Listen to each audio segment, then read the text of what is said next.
बहुत बहुत स्वागत है आप सभी मित्रों का हमारे YouTube चैनल एनिमी कॉर्नर में। सुबह के 9 बज चुके हैं।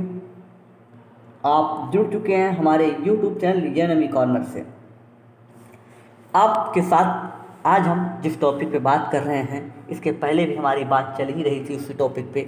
वो था सिविल डिसओबीडियंस मूवमेंट, यानी सविनय अवज्ञा आंदोलन। जैसा कि आपको याद आ रहा होगा कि ये हमने आपको बताया था कि ये 2 भागों में हुआ था। पार्ट 1 पर हमारी आपसे चर्चा हो चुकी है और पार्ट 2 पर हमें आज बात करना है। तो पार्ट 2 पे हम चर्चा करते समय कुछ और भी टॉपिक को कवर करेंगे जो आपके एग्ज़ाम की दृष्टि से बड़े ही महत्वपूर्ण हैं। तो देखिए, इस समय जो मॉडर्न इंडिया का जो हम आपको टॉपिक करा रहे हैं, ये सब बहुत इम्पॉर्टेंट टॉपिक हैं, मोस्ट इम्पॉर्टेंट टॉपिक आपके एग्जाम हैं। ये सब यहाँ से इतने प्रश्न आएंगे, आप वहाँ पर जब आपके सामने प्रश्न आएंगे तो एक बार आप मुझे ज़रूर याद करेंगे अगर आपने मेरे इस वीडियो को पूरा देखा है। तो पूरा वीडियो देखिए। लाइव सेशन में आप आइए, लाइव चैट में हमसे कमेंट पे चैट से बात भी कर सकते हैं।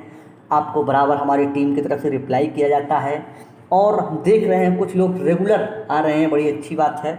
लगातार ज्वाइन कर रहे हैं, पूरी क्लास देख रहे हैं, उनको हम बहुत बहुत धन्यवाद देना चाहते हैं इस वीडियो के माध्यम से। लेकिन जो नए हैं उनको भी हम प्रोत्साहित करना चाहते हैं कि वो लोग भी आकर जुड़े। ठीक है, तो आइए शुरू करते हैं आज के पार्ट 2 की, जहाँ पर हमारी बात होगी सविनय अवज्ञा आंदोलन भाग 2। तो थोड़ा सा आपको हम समरी करेंगे कि हमने क्या पार्ट 1 में बात की थी, जिससे आपकी थोड़ी सी जो कल की क्लास आपने की उसके बाद थोड़ा सा मेमोराइज हो सके, जिससे आपको जो याद चीज़ें आ सके, आप वहाँ से एक बार हमारे साथ कनेक्ट हो सके, जुड़ सकें। तो अगर हम कल की बात करें, जो सविनय अवज्ञा में हमने बात की थी, हमने सविनय अवज्ञा या CDM हमने कहा था, सिविल डिसओबीडियंस मूवमेंट को 2 भागों में बांटा था। एक को हमने कहा था ये पार्ट 1 है और दूसरे कहा ये पार्ट 2 है। जो पार्ट 1 था यानी प्रथम चरण था, उस प्रथम चरण में हमने आपको बताया था कि हमारे पास 2 घटनाएं हो रही हैं। प्रथम चरण के पहले वो चल कब तक रहा है? ये चल रहा है 5 मार्च 1931 तक। ठीक है, 5 मार्च 1931 को कौन सी घटना हो रही है? 5 मार्च 1931 की होगी गांधी इरविन पैक्ट, जिसके तहत इस पैक्ट के तहत गांधी अपने असहयोग आंदोलन को वापस ले लेंगे। और इसके पहले उन्हें आंदोलन में क्या क्या हुआ, तो देखिए, हमने इस आंदोलन के कारण की चर्चा आपसे पिछले वीडियो में की कि इसका कारण क्या था। हमने आपको बताया था शायद नेहरू रिपोर्ट की जो मांग थी, साइमन कमीशन का जो विरोध था, डोमिनियन स्टेटस ना देना और लाहौर अधिवेशन की हमने बात आपसे की थी। आंदोलन की तैयारी में हमने बात की दांडी यात्रा से कार्य प्रारंभ होता है। दांडी यात्रा कब हो रही है?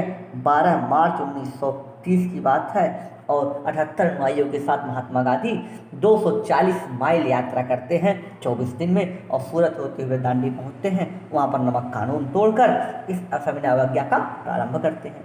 अब देखेंगे नमक का चयन गांधी ने क्यों किया, इसकी भी पूरी डिटेल में हमने बात की है। अगर आपने वीडियो को नहीं देखा तो अभी आप डिस्क्रिप्शन बॉक्स में जाइए, उसका लिंक नीचे पड़ा होगा और लिंक में आप वहाँ से देख सकते हैं। दूसरी चीज और हमने क्या बात की, हमने आपसे कहा जब गांधी ने नमक सत्याग्रह तोड़ा, नमक सत्याग्रह किया, दांडी से पहुंचकर नमक कानून तोड़ा, तो पूरे भारत में एक बड़ी लहर दौड़ गई थी नमक कानून तोड़ने की, या जो सरकार के विरुद्ध जो गांधी के द्वारा जो अनाउंस किए गए थे कार्यक्रम, उस कार्यक्रम के पीछे चाहे वो कर न देना हो, चाहे लोगों में जो सरकार के नौकरियां छोड़नी हो, या आंदोलन को आगे बढ़ाना, जन जागरूकता, रचनात्मक कार्य, सब में लोगों ने बहुत बड़ी भागीदारी दिखाई, जो इस आंदोलन की सबसे बड़ी विशेषता है। यह आंदोलन आप देखेंगे गांव से लेकर शहर, नीच से लेकर ऊंच, यानी जो दलित से लेकर जो ब्राह्मण, सारे वर्ग इसमें शामिल हो रहा है। ये इस आंदोलन की बहुत बड़ी बात थी। इसमें कुछ प्रमुख घटनाएं भी हमने आपको बताई, 3 प्रमुख घटना हमने बताई थी। एक पेशावर की, जहां पर सीमांत गांधी या अब्दुल गफ्फार खान बड़ी तेजी से एक्टिव रहते हैं, उनका योगदान बहुत बड़ा था। और उसके बाद हमने दूसरी बात की धरसड़ा कांड की, जहाँ पर सरोजनी नायडू, मणिलाल और अली इमाम साहब बड़े के नेतृत्व में नमक कानून तोड़ा गया। और तीसरी हमने बताया कि सोलापुर के मजदूरों ने या अहमदनगर के मजदूरों ने भी जो गांधी की गिरफ्तारी के विरोध में विरोध किया और सरकार ने उनका दमन किया और मार्शल लॉ लागू किया। तो ये 3 प्रमुख घटनाएं भी हमने आपसे चर्चा की थी। अब देखिए जो सिविल, यहाँ तक तो आपको इतनी बात तो समझ में आ गई कि जो सिविल डिसओबीडियंस मूवमेंट था ये बहुत बड़े व्यापक पैमाने पर विरोध हो रहे थे, चाहे वो नॉर्थ इंडिया हो, चाहे वो साउथ इंडिया हो, या भारत का पूर्वोत्तर वाला हिस्सा हो, कोई भी हिस्सा हो वहाँ पर, चाहे वो नॉर्थ हो, साउथ हो, वेस्ट हो, ईस्ट हो, या पूर्वोत्तर हो, नॉर्थ ईस्ट हो, सब जगह, यहाँ तक कि जो पाकिस्तान वाला वर्तमान का हिस्सा है, नॉर्थ वेस्ट फ्रंटियर सिंध का, ये सब हिस्से में बहुत बड़े पैमाने पर गांधी के निर्देश में विरोध हो रहे थे। अंग्रेजों ने क्या किया? इस विरोध को शांत करने के लिए सबसे पहला काम किया कि तत्काल जो वायसराय थे उनने गांधी से मुलाकात की और गांधी से एक समझौता करने की कोशिश की। वो समझौता क्या था? वो समझौता आपके लिए महत्वपूर्ण है। इस समझौते में 2 लोगों का बहुत बड़ा योगदान रहता है। 2 लोग इसमें मध्यस्थता करते हैं। इस समझौता कराने में महात्मा गांधी एक तरफ संघर्ष कर रहे हैं, आंदोलन कर रहे हैं, दूसरी तरफ जो वहाँ का जो वायसराय था भारत का, वो चाह रहे हैं कि आंदोलन समाप्त हो जाए। तो ये 2 पहलू थे। दोनों पहलू के बीच जो मीडिएटर होने का काम कर रहे हैं वो आपको 2 नाम मिलेंगे। पहला नाम आपको मिलेगा टीबी सप्रू का, टीबी सप्रू, यानी जिन्हें तेज बहादुर सप्रू के नाम से जाना जाता है, और दूसरा एम.आर. जयकर। ये दोनों ने मध्यस्थता की। मध्यस्थता के परिणाम स्वरूप गांधी और इरविन के बीच एक समझौता होता है, और समझौता हो रहा है कब? 5 मार्च 1931 में।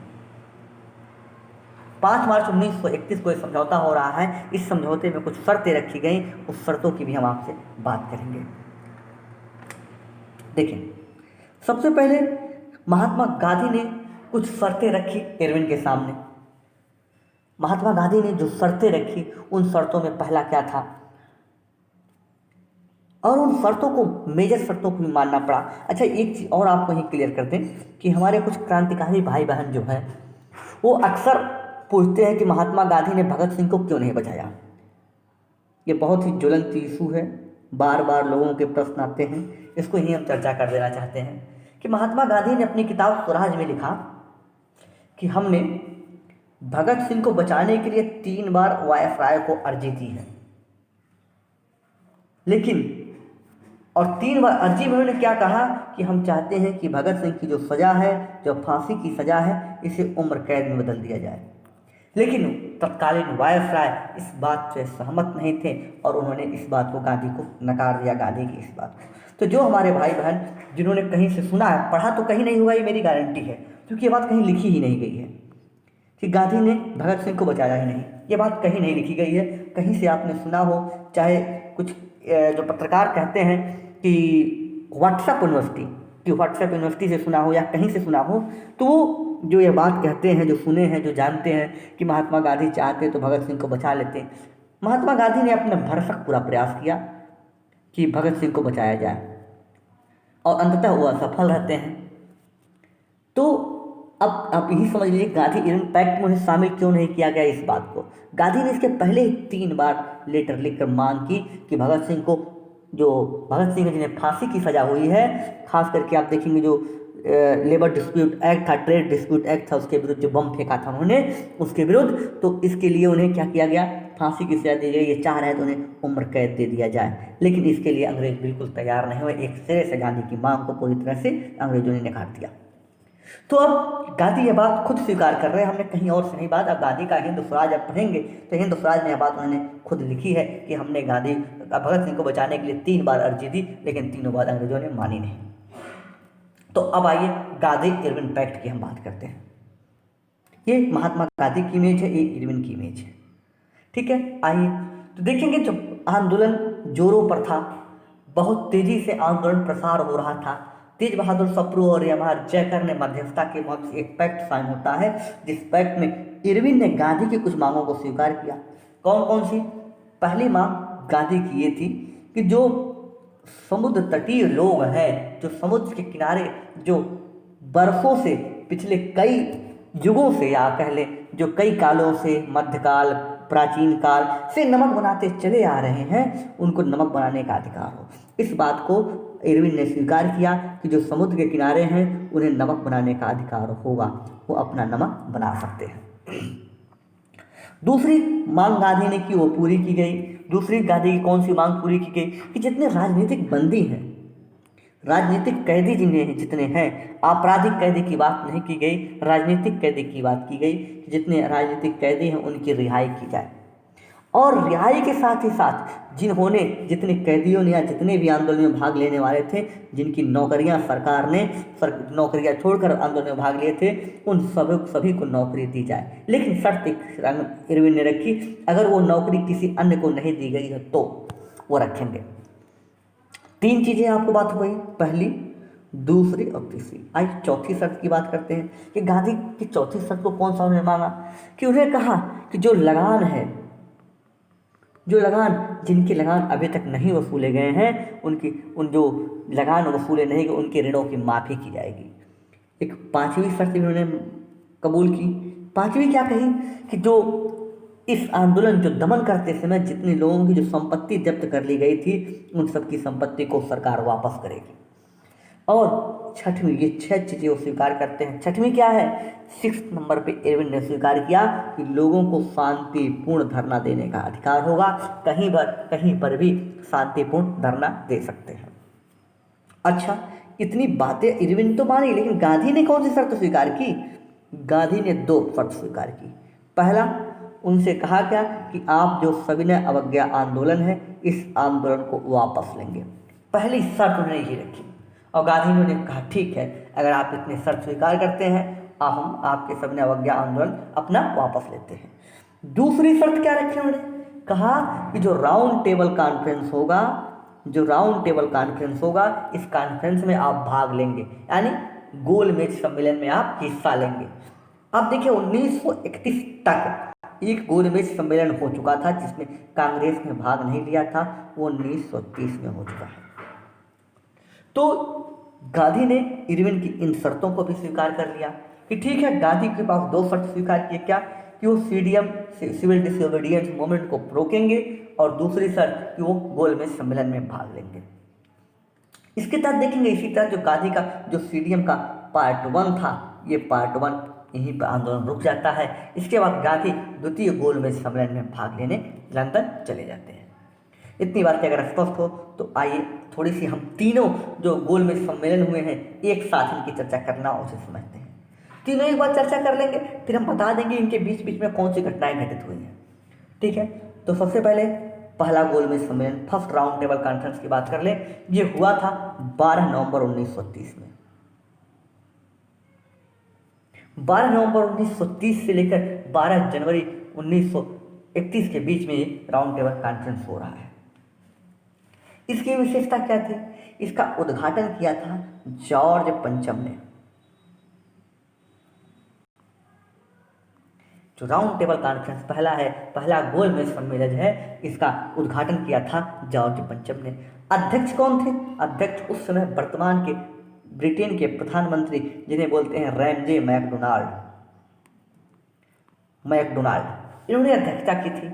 और प्रथम गोलमेज सम्मेलन के समय देखेंगे कांग्रेस सीडीएम मूवमेंट चला रही थी, सिविल डिसोबीडियंस मूवमेंट, इसलिए कांग्रेस इस सम्मेलन में भाग नहीं लिया।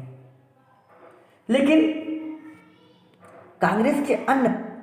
कांग्रेस के सिवा जो अन्य संगठन थे उन लोगों ने भाग भी लिया है। कैसे? जैसे यानी जो 89, यहाँ से देखेंगे 89 सदस्यों को लेकर एक दल जहाज से कहाँ जा रहा है, ब्रिटेन पहुंचा था। इतना ही नहीं, यहाँ पर एक प्रमुख नेता जो कांग्रेस में बहुत एक्टिव थी अब तक, देखेंगे एनी बेसेंट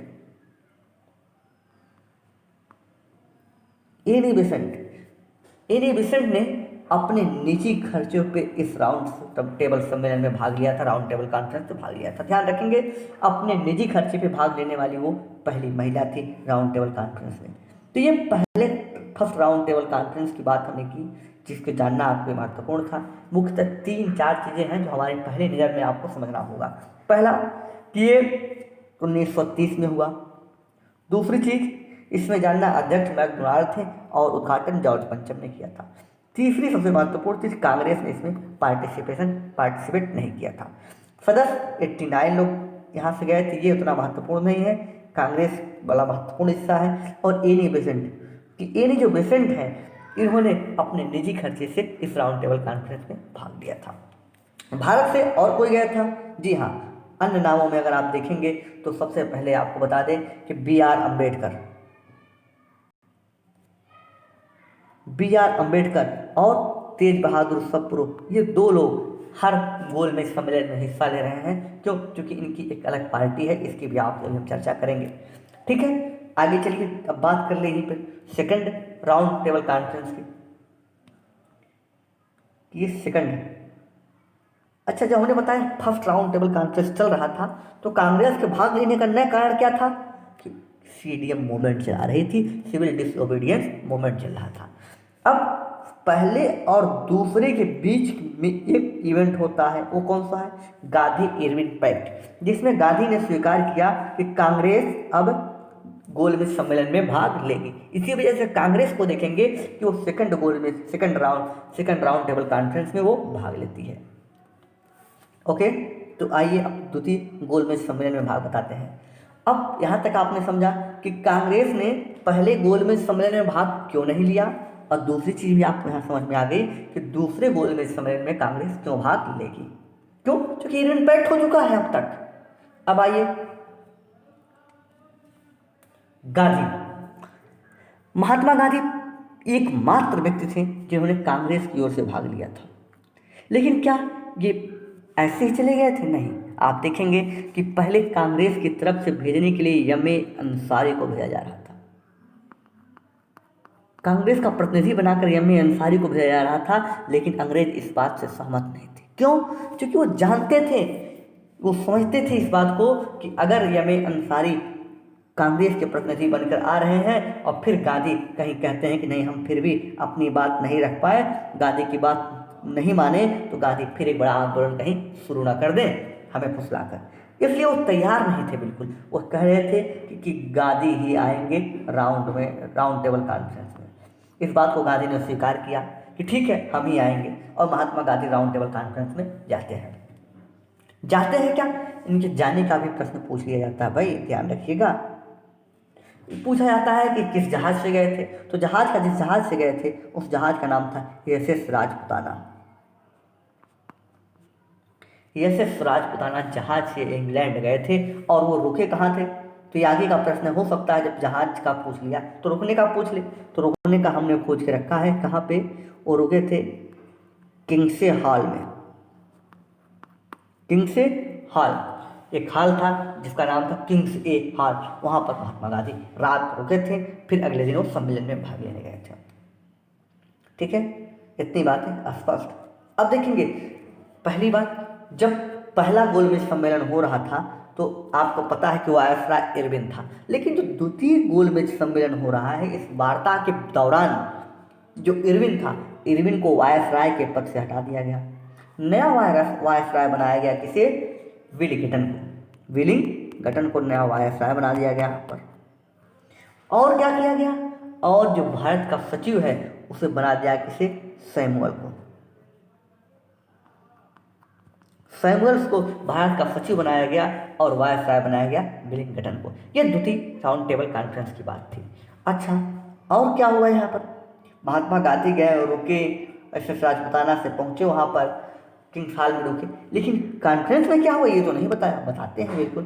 जब कॉन्फ्रेंस शुरू हुई तो यहाँ पर जो मुद्दा था BR अम्बेडकर और महात्मा गांधी के बीच देखेंगे पृथक निर्वाचन को लेकर, और साथ ही साथ जो मोहम्मदन लोग थे उनके धर्म को लेकर, ये राउंड टेबल कॉन्फ्रेंस सांप्रदायिक हो गया।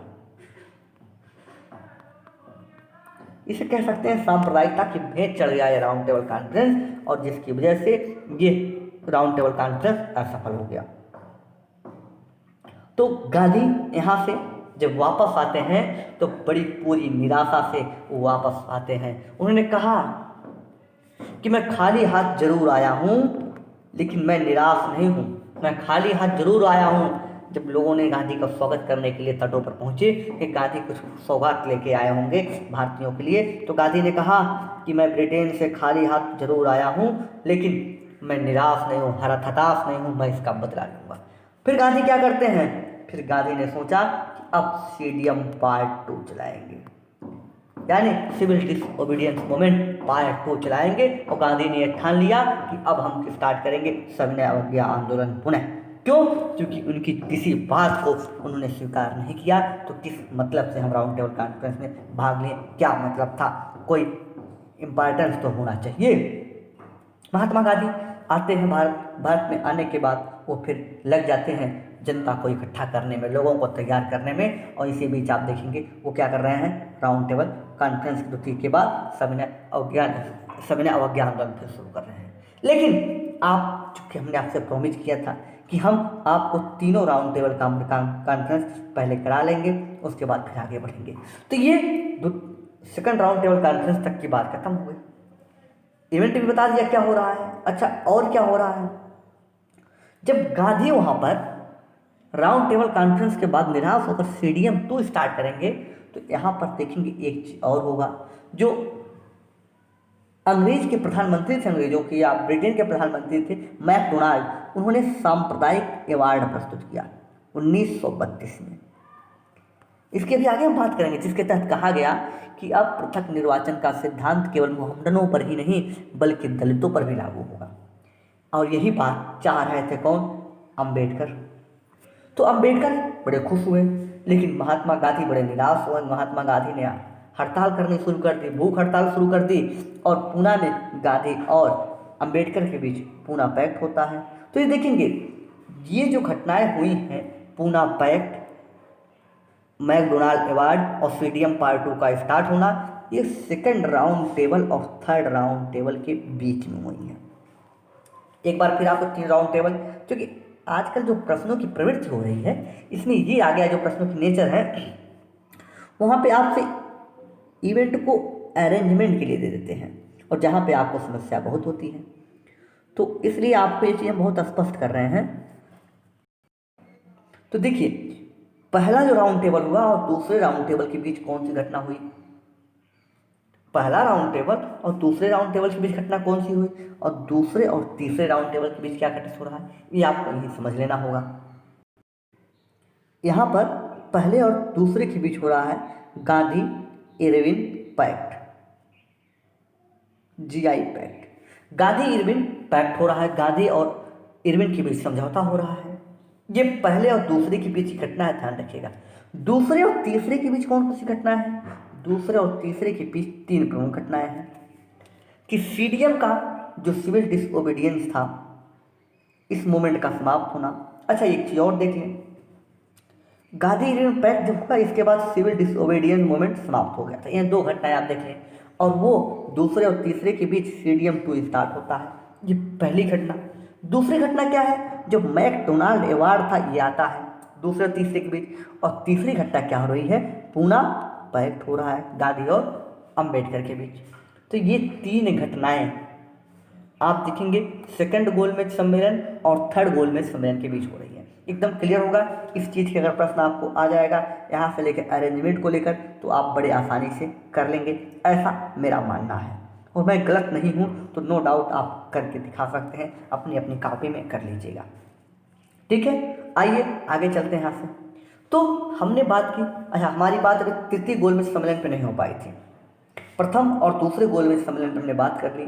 तो आइए तृतीय राउंड टेबल कॉन्फ्रेंस या थर्ड राउंड टेबल कॉन्फ्रेंस पे जो आपको जानना है वो आपको बता दिया जाए, नहीं तो आप तो नाराज भी हो सकते हैं।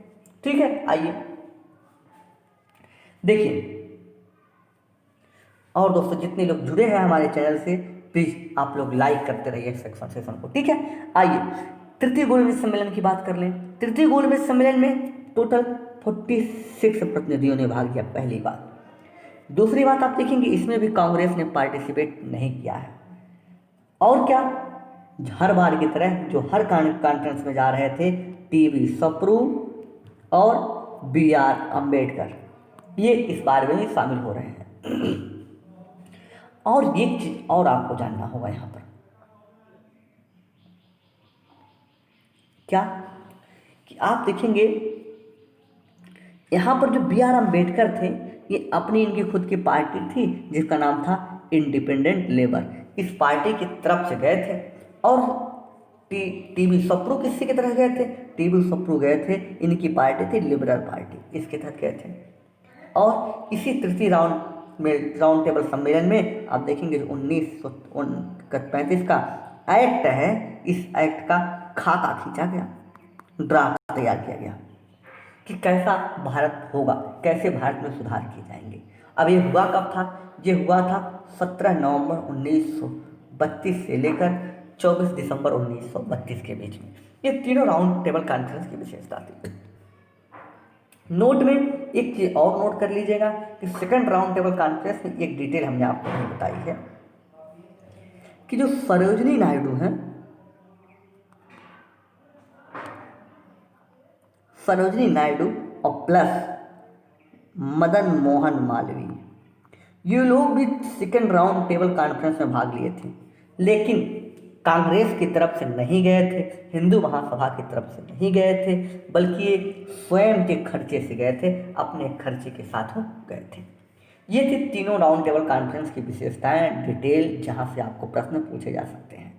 आइए अब चलते हैं, हमने जो खाका खींचा था महात्मा गांधी के सीडीएम मूवमेंट की, अब वहाँ से हम बात करेंगे कि अब गांधी इस मूवमेंट को कैसे आगे बढ़ा रहे हैं। द्वितीय चरण स्टार्ट हो चुका है, महात्मा गांधी वहाँ से निराश होकर वापस आए हैं और सेकंड राउंड टेबल कॉन्फ्रेंस से। उसके बाद देखेंगे यहाँ पर अब वायसराय की जगह, जो वायसराय इरविन था, इरविन की जगह ये कुख्यात कहें या दमनकारी कहें, नया वायसराय आता है जिसका नाम था विलिंगटन। गांधी विलिंगटन से मिलना चाह रहे थे, अपने सीडीएम मूवमेंट को लेकर बात करना चाह रहे थे, लेकिन गांधी के रुख को देखते हुए उसने मिलने से मना कर दिया, कहा कि हम नहीं मिल सकते। गांधी ने जब नहीं मिलने से मना कर दिया तो गांधी ने सीडीएम पार्ट 2 स्टार्ट कर दिया और आंदोलन की जैसे ही शुरुआत होती है, आंदोलन गांधी शुरू करते हैं, उसके तुरंत बाद ही वायसराय ने कांग्रेस को अवैध घोषित कर दिया गया, कहा कि Congress is not a legal institution, Congress कोई संवैधानिक संस्था नहीं है, कोई लीगल संस्था, वैधानिक संस्था नहीं, एक अवैध है। और देखेंगे कांग्रेस के जितने बड़े नेता थे, चाहे जवाहरलाल नेहरू हो, सुभाष चंद्र बोस हो, आपके महात्मा गांधी हो, जयकर, सबको जितने थे, मौलाना अब्दुल कलाम आज़ाद हो, सबको उठाकर अंग्रेजों ने जेल में कैद कर दिया और लाखों लोगों की गिरफ्तारी हुई इसमें। अब देखेंगे जब नेता सारे गिरफ्तार कर लिए गए तो जनता है, जनता के पास नेतृत्व करने के लिए कोई था नहीं, इसलिए धीरे धीरे जनता भी शांत होती चली गई और साथ अंग्रेज उनका दमन करते चले गए और आंदोलन धीरे धीरे कमजोर पड़ने लगा। इसके बाद देखेंगे आंदोलन कमजोर पड़ने लगा, इसी बीच कुछ घटनाएं भी होती हैं। कौन कौन सी? वही मैकडोनाल्ड अवार्ड, दूसरा हमने आपको बताया पूना पैक्ट। लेकिन अभी हम बात करेंगे, पहले जो आंदोलन की पूरी बातें थी खत्म कर लें, उसके बाद इन दोनों को अलग से भी डिस्कस कर लेंगे। देखिए इसके बाद हो रहा है क्या, कांग्रेस ने ठीक 1934 में इस आंदोलन को वापस ले लिया, उसने ऑफिशियली रूप से घोषित किया, आधिकारिक तौर से घोषित किया कि हम इस आंदोलन को वापस लेते हैं 2 साल के बाद। अब जरा बात कर लें इस आंदोलन की सीमाएं क्या थी और इस आंदोलन की विशेषता क्या थी, कि आंदोलन इतना इम्पॉर्टेंट क्यों है, इस आंदोलन की विशेषता क्या है, क्या महत्वपूर्ण चीज़ें थी इस आंदोलन में। तो देखिए इस आंदोलन का इम्पॉर्टेंस क्या है, पहले हम बात करेंगे आपसे। विशेषताएं क्या है? पहली सबसे बड़ी बात यह है कि इसी आंदोलन में पार्ट 1 ने अंग्रेजों के ऊपर इतना दबाव बनाया कि अंग्रेज सत्ता झुककर गांधी से समझौता करने के लिए तैयार हुई, जबकि समकालीन विश्व में अंग्रेजों से बड़ी ताकत किसी के पास थी नहीं और कोई झुका नहीं सकता। यही एक आदमी आधी धोती पहने, आधी लपेटे, डंडा लिए अंग्रेजों को झुका देता है समझौता करने के लिए। यह एक बहुत बड़ा महत्व था गांधी के उस आंदोलन का। दूसरी बात, ये जो आंदोलन था पूरी तरह से नॉन वायलेंस था, अहिंसात्मक था, इसमें हिंसा नहीं हुई, चाहे अंग्रेजों ने कितना भी दमन किया हो, मारा हो लाठी से, लेकिन एक भी सिंगल भारतीयों ने हिंसा का सहारा नहीं लिया। ये एक बहुत बड़ा और योगदान है। तीसरी चीज़ और बता दें आपको, तीसरी चीज इसका इम्पोर्टेंस क्या है और क्या है। तीसरा है, इसमें सभी वर्गों ने भाग लिया, एक एक, चाहे गरीब हो, चाहे शिक्षक हो, चाहे महिला हो, चाहे आदिवासी हो, चाहे पिछड़े हो, हर एक वर्ग ने इस आंदोलन में कंधा से कंधा मिलाकर लड़ाई की। और देखेंगे चौथी अगर बात हम करें तो चूंकि इस आंदोलन के भी कार्य में विदेशी वस्तुओं का बहिष्कार करना था, उनकी होली जलाना था, इसलिए देखेंगे विदेशी वस्तुओं का आयात घट गया, जिसका परिणाम क्या हुआ, ब्रिटिश पूंजीवाद को चोट पहुंची, ठोकर लगी। तो इसका ये महत्व था। कुछ सीमाएं भी रही होंगी जब महत्व है, जी हाँ बिल्कुल, इसकी कुछ सीमाएं थी, लिमिटेशन थी। तो सीमाएं की बात कर लें, क्या सीमा रही इस आंदोलन की। तो पहली इसकी सीमा की हम बात करें कि यहाँ पर अलग अलग इतिहासकार अलग अलग मोड से आलोचना करेंगे। कुछ इतिहासकार गांधी के संघर्ष विराम और संघर्ष की जो रणनीति थी इसी की आलोचना कर रहे हैं। कहते हैं जब पहला सीडीएम चल रहा था, पूरी जनता पीक पे थी, तो गांधी को विराम लेकर संघर्ष का नहीं, समझौता नहीं करना था, उन्हें पूरी तरह से स्वतंत्रता तभी ले लेनी थी। क्यों? क्योंकि अब तक पूर्ण स्वराज का संकल्प भी हम लोगों ने पारित कर लिया था। तो कुछ इतिहासकार इस मुद्दे पर गांधी की आलोचना कर रहे हैं कि उनकी रणनीति सही नहीं थी। दूसरी चीज क्या रहे हैं कि जब गांधी इम्पैक्ट हुआ, इसमें इन्हें कुछ विशेष हासिल नहीं हुआ। क्यों? क्योंकि इनका मोटो था, इनका लक्ष्य क्या था, इनका लक्ष्य था कि हमें पूर्ण स्वराज चाहिए, और उन्होंने तो कुछ दिया नहीं, केवल आपको नमक बनाने का कानून दे दिया और कुछ मौलिक अधिकार, कुछ फंडामेंटल या कुछ है, कुछ स्वतंत्रताएं दे दी, लेकिन इस स्वतंत्रता के लिए आंदोलन तो हुआ नहीं था। ये दूसरा बात थी। तीसरी बात क्या हो गई, तीसरा क्या हुआ, मार्क्सवादी जो जितने भी इतिहासकार हैं, क्योंकि इतिहास में अलग अलग विचारधाराएं होती हैं, कुछ मध्यम मार्गी होते हैं, कुछ समाजवादी होते हैं, कुछ मार्क्सवादी होते हैं, कुछ पूंजीवादी होते हैं, सब अपने अपने चश्मे से इतिहास को देखते हैं।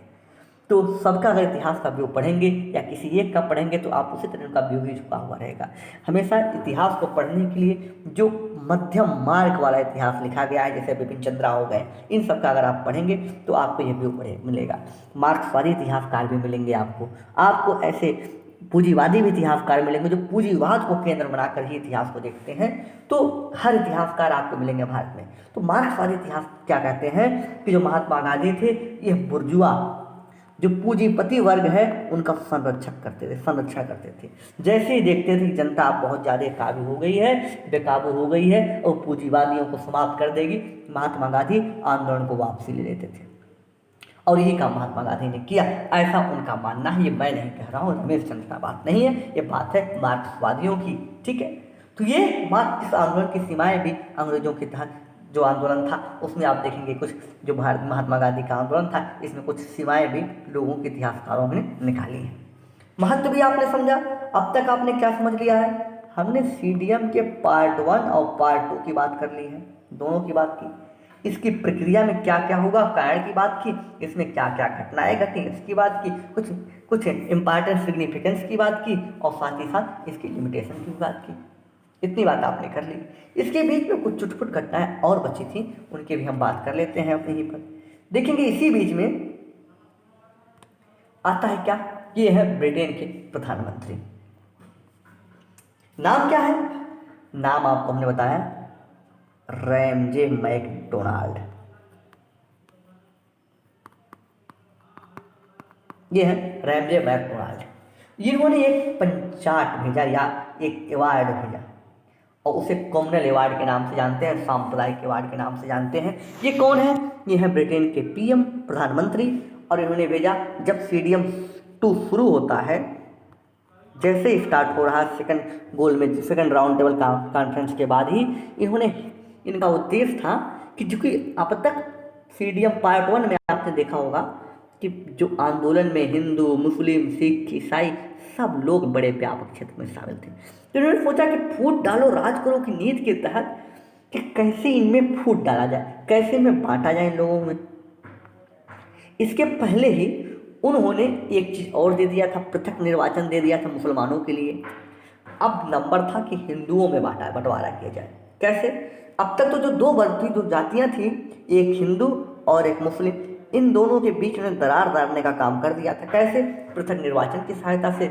और पृथक निर्वाचन का सिद्धांत हमने आपको बताया था जैसे हमने 1919 में पृथक निर्वाचन की बात की थी, आपको डिटेल में हमने बात की है कि जहाँ से जो वर्ग लड़ेगा केवल उसी वर्ग के लोग चुनाव कर देंगे, वोट देंगे। ठीक है। दूसरी बात, अब यहाँ एक और सिद्धांत उन्होंने लेके आया क्या, दूसरा उसने किया कि अब जितने दलित होंगे, दलित यानी हरिजनों को अब पृथक निर्वाचन दिया जाएगा। यानी अगर कहीं हरिजन की बस्ती है तो उससे केवल एक हरिजन चुनाव लड़ेगा और बाकी सभी हरिजन वोट डालेंगे। बाकी जो अन्य सिटीजन होंगे उन्हें कोई राइट नहीं होगा। यानी ये लोकतंत्र का परिभाषा ऐसे दे रहे हैं कि डेमोक्रेसी भारत में और जगह जगह कहते हैं कि हम भारत में डेमोक्रेसी ला रहे थे। ये इनका एक खोखला दावा था। तो इन्होंने हरिजनों को पृथक निर्वाचन दिया। इसके साथ और कुछ लोगों को देते हैं क्या, और इन्हीं को, इसके अलावा और भी कई लोगों को दे रहे हैं। जैसे इन्होंने दिया विश्वविद्यालय यूनिवर्सिटी के भी लोगों को पृथक निर्वाचन दिया। दूसरा, इन्होंने लेबर को दिया, मजदूरों को भी दिया। चौथा, एंग्लो इंडियन को दिया, ईसाइयों को दिया। तो ये कई लोगों को दे रहे हैं। लेकिन आप यहाँ पर देखेंगे इन अन्य में ये कास्ट के, जाति के, धर्म के आधार पे नहीं है। लेकिन जो हरिजन है ये उन सबसे अलग है। जो पृथक निर्वाचन है, सेपरेट इलेक्टोरल, तो ये देखेंगे ये अलग है। क्यों? क्योंकि ये एक बड़े समूह को बांट के रख देगा। इसलिए देखेंगे महात्मा गांधी को यह बात अच्छी नहीं लगी। महात्मा गांधी ने इस आंदोलन का तुरंत, इस अवार्ड का तुरंत विरोध करना शुरू कर दिया और बहुत बड़े पैमाने विरोध करना शुरू करते हैं। महात्मा गांधी इस अवार्ड का विरोध कर रहे हैं, और जब विरोध कर रहे हैं, जब विरोध कर रहे हैं तो उस समय महात्मा गांधी थे पूना में। कहाँ पर? पूना में। पूना में उन्होंने इसको वापस लेने के लिए उन्होंने अनशन करना शुरू कर दिया, भूख हड़ताल करना शुरू कर दी। और महात्मा गांधी लगातार कई दिनों तक भूखे रहे, और इससे परिणाम क्या हुआ? महात्मा गांधी की तबीयत खराब होने लगी। ऐसा लगने लगा कि ये एक वृद्ध व्यक्ति, पूरे शरीर में केवल हड्डियां बची हैं, कहीं कहीं इनकी मृत्यु ना हो जाए। इस बात से लेकर जो तत्कालीन नेता थे, जो कई लोग थे, जो कई महत्वपूर्ण नेताएं थे, उन्होंने B.R. अम्बेडकर पर दबाव बनाना शुरू कर दिया। क्यों B.R. अम्बेडकर पर दबाव? आखिर क्यों? क्योंकि B.R. अम्बेडकर ही नेतृत्व कर रहे थे कम्युनल अवार्ड के लिए कि हरिजनों को पृथक निर्वाचन दिया जाए। और गांधी केवल पृथक निर्वाचन हरिजनों के विरोध में थे, जो यूनिवर्सिटी पे दिया गया, जो मजदूरों को दिया गया, जो जमींदार को दिया गया, यानी जो जात धर्म के आधार पर नहीं दिया गया है, सबके लिए दिया गया है, उसके विरोधी नहीं है। तो अब अम्बेडकर के ऊपर दबाव आने लगा कि अब क्या करें, कि अगर कहीं ऐसे में लिख मत दीजिएगा अपने उत्तर में कि बता रहे हैं, अगर कहीं महात्मा गांधी की मृत्यु हो जाती है तो आपको पापी समझकर महात्मा गांधी के अनुयायी कहीं आपको मार ही ना डालें। क्योंकि इस समय महात्मा गांधी की जो छवि थी, राष्ट्रीय नेता की जो छवि थी, वो कांग्रेस से बड़ी थी। रियल आपको बताएं, जो कांग्रेस को एक संस्था के रूप में थी, महात्मा गांधी भारत का प्रतिनिधित्व कर रहे थे, संस्था का नहीं। ऐसे में देखेंगे महात्मा गांधी का जो औरा था बहुत बड़ा था। ऐसे में B.R. अम्बेडकर की इस जिद की वजह से अगर महात्मा गांधी की क्षति मृत्यु हो जाती तो पूरा भारत आग बबूला हो जाता। क्यों? क्योंकि आप देखेंगे एक हाल ही की स्टडी है, अध्ययन है कि गोरखपुर में, थोड़ा सा हट रहे हैं, गोरखपुर जो पूर्वांचल में है, जहाँ से CM आपके हैं, गोरखपुर में जब महात्मा गांधी आंदोलन चला रहे थे तो वहाँ की जो जनता थी महात्मा गांधी को देवता मानती थी, भगवान मानती थी कि महात्मा गांधी ये भगवान है। और वहाँ पर एक व्यक्ति हैं, वो, उनका नाम तो मुझे याद नहीं आ रहा है क्या था, चलिए, लेकिन उन्होंने क्या किया, जो कई नदियों से पानी उठाया, जल, और उसे उठाकर लाकर गोरखपुर में बेच रहे थे, ये कहकर कि महात्मा गांधी ने इस जल में अपना पैर धुला है, और उसे कई बड़े पैमाने पर उन्होंने बेचा। तो ये आप सोच समझ सकते हैं कि महात्मा गांधी का कितना बड़ा औरा था, कैसा था महात्मा गांधी को क्या समझ रही थी जनता। जो आम गांव की जनता है, राम दीन बुधई, खिलावन, खदेरू, ये लोग क्या समझे महात्मा गांधी को कि ये गॉड है, ये ईश्वर है, ये जो चाहेंगे वो कर देंगे। क्यों? अब तक महात्मा गांधी के कुछ कारनामे देखे कि अंग्रेजों की सत्ता को अगर कोई झुका पाया है तो महात्मा गांधी ने झुकाया है। विदेशों में भी लिखा जा रहा था महात्मा गांधी के बारे में, कुछ ऐसा ही लिखा जा रहा था महात्मा गांधी के गुणगान कि उन्होंने बिना लाठी उठाए, बिना डंडा उठाए, बिना तलवार, बिना बंदूक ही अंग्रेजों को झुका दिया। तो इनके अस्त्र ने बहुत बड़ा प्रभाव डाला था अंग्रेजों की इस सत्ता पर, इससे गांव गांव प्रभावित था। तो ऐसे में बी आर अम्बेडकर के ऊपर बहुत बड़ा दबाव बनने लगा। अब देखेंगे जब महात्मा गांधी की स्वास्थ्य बिगड़ने लगी, उनके ऊपर दबाव बनने लगा, कि मजबूर हो जाते हैं एक पैक्ट के लिए, एक समझौते के लिए। समझौता कब हो रहा है? समझौता हो रहा है सितंबर 1932 में। कम्युनल अवार्ड कब आया था? अगस्त 1932 में। ठीक है, ठीक एक महीने बाद ये पूना में पैक्ट होता है गांधी और अंबेडकर के बीच में। और गांधी और अंबेडकर के बीच जो पैक्ट होता है, इस पैक्ट में क्या क्या शर्तें रखी गई, तो इसमें देखेंगे कुछ शर्तें गांधी ने स्वीकार की और कुछ अंबेडकर ने। और दूसरी बात, जो अंबेडकर ने यहाँ पर वादा किया, क्या वादा किया? पहला, कि वो पृथक निर्वाचक मंडल का सिद्धांत नहीं स्वीकार करेंगे, नहीं लेंगे। यानी अब क्या होगा? ज्वाइंट इलेक्टोरल यानी संयुक्त निर्वाचक मंडल का ही सिद्धांत रहेगा। इसके एवज में गांधी ने कहा कि आपको हम आरक्षण देंगे। कहाँ पर? जितनी सीटें आपने प्रांतीय विधायिकाओं में रखी है 71, इसे बढ़ाकर महात्मा गांधी ने कहा अब 148 रहेंगी। अंबेडकर इस पर तैयार हो गए और कहा कि इतने से काम नहीं चलेगा। अंबेडकर ने कहा, महात्मा गांधी ने कहा ठीक है, आपको हम और देते हैं। क्या दे रहे हैं? आपको सरकारी नौकरियों में आरक्षण देंगे, हरिजन कल्याण के लिए हम एक फंड बनाएंगे स्पेशली, और उस फंड के तहत आपको पैसा इकट्ठा करेंगे और लोगों में हम वितरित करेंगे हरिजन उत्थान के लिए।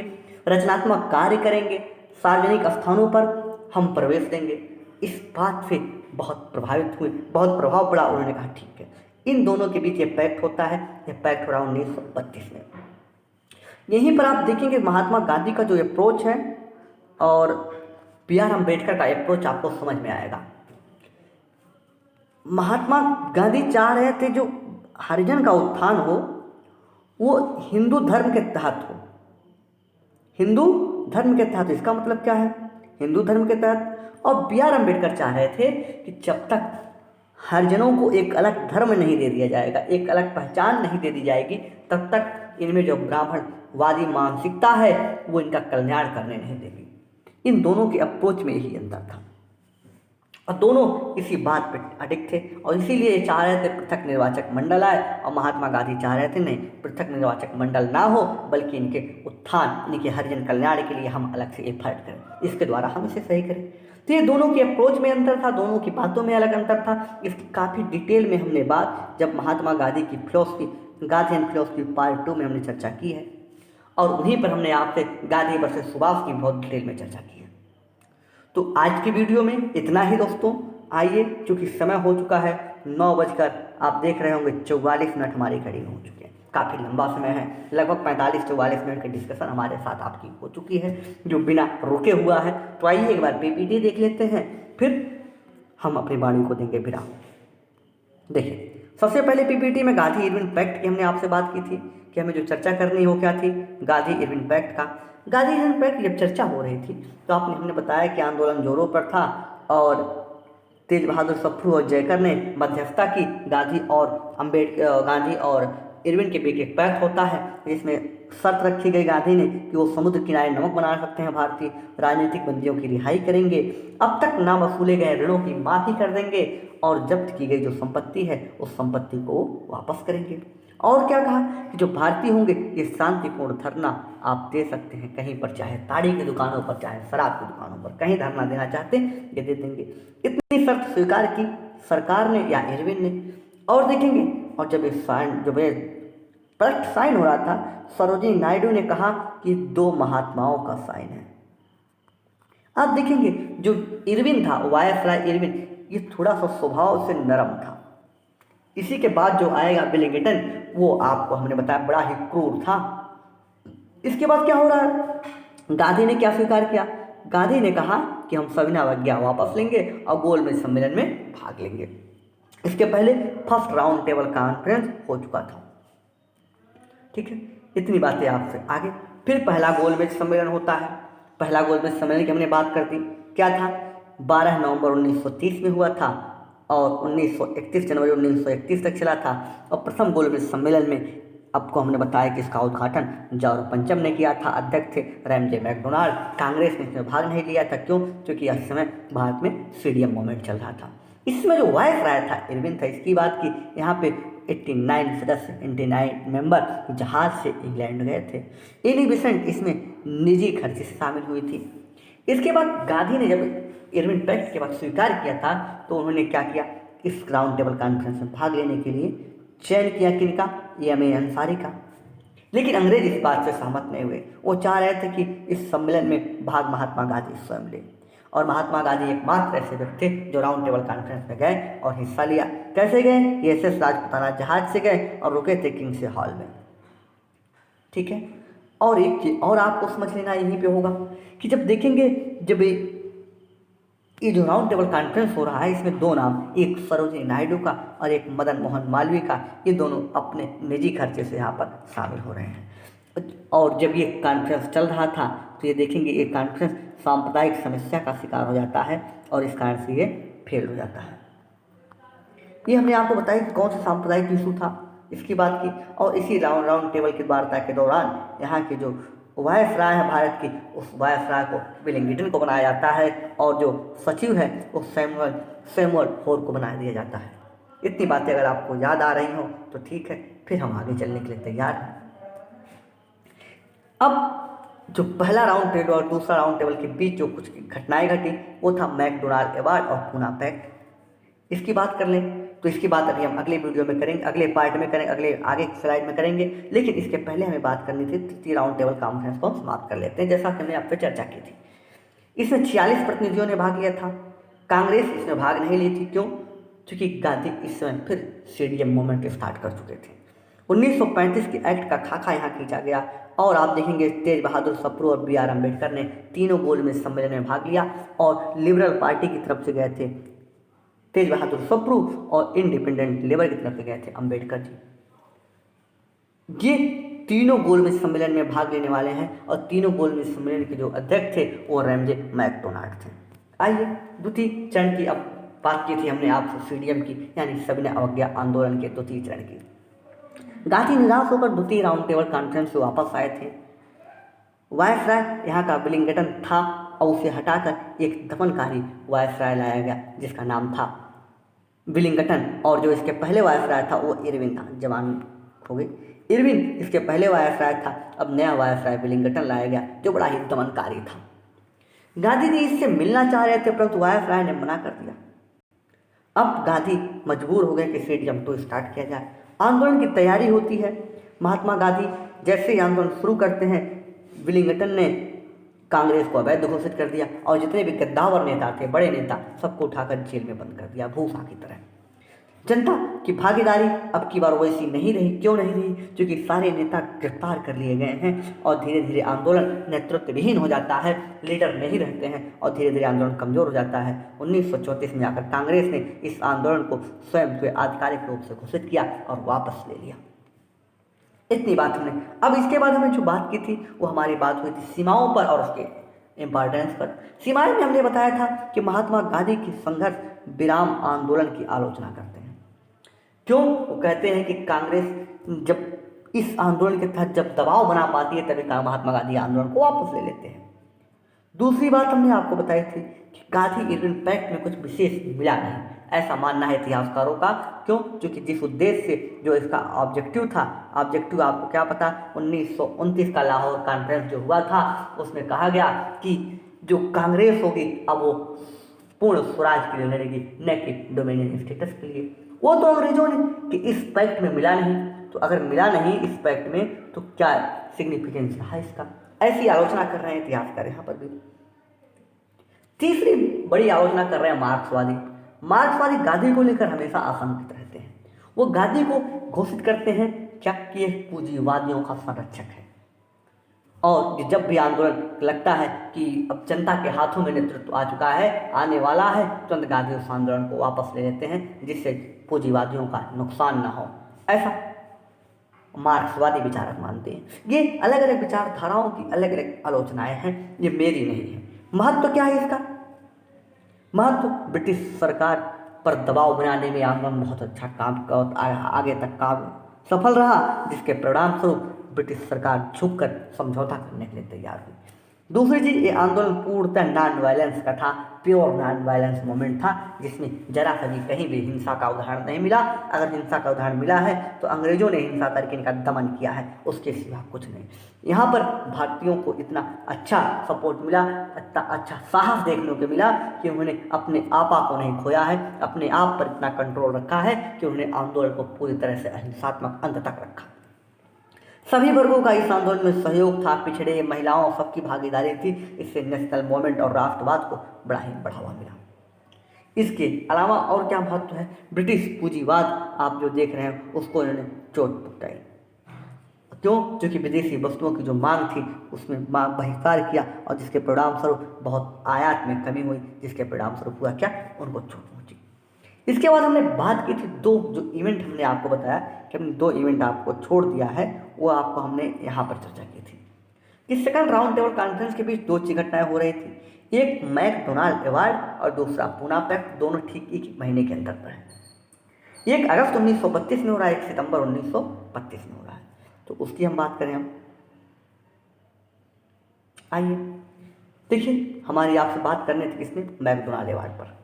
मैकडोनाल्ड अवार्ड ये जैसे ही स्टेडियम 2 शुरू हुआ था, हिंदुओं को कमजोर करने के उद्देश्य से वहाँ के जो प्रधानमंत्री थे रैमजे मैकडोनाल्ड ने उन्हें एक अवार्ड प्रस्तुत किया कि पृथक निर्वाचन का सिद्धांत दिया, जिसके साथ हरिजनों को जोड़ दिया गया कि हरिजनों के लिए भी पृथक निर्वाचन होगा, और कहा गया कि इसके अन्य विश्वविद्यालय, मजदूर, जमींदार, एंग्लो इंडियन और ईसाई को भी आंदोलन पृथक निर्वाचन दिया जाएगा। महात्मा गांधी इसके खिलाफ अनशन कर दिया और उन्होंने अनशन शुरू किया, और यहीं से डिबेट स्टार्ट हो जाती है महात्मा गांधी वर्सेस B.R. अम्बेडकर की। दोनों के अप्रोच अलग थे, लक्ष्य एक था। इसकी बात की हमने आपको अभी वीडियो में बताया, अगर आपको नहीं समझ में आया तो पीछे जाकर देख सकते हैं। गांधी ने केवल हरिजनों के पृथक निर्वाचन के खिलाफ अनशन किया, सबके पृथक निर्वाचन को उन्होंने स्वीकार किया, लेकिन हरिजन के नहीं। क्यों? क्योंकि वो नहीं चाहते थे कि जो हिंदू धर्म है इससे टूटकर एक नया रिलीजन फिर तैयार हो जाए।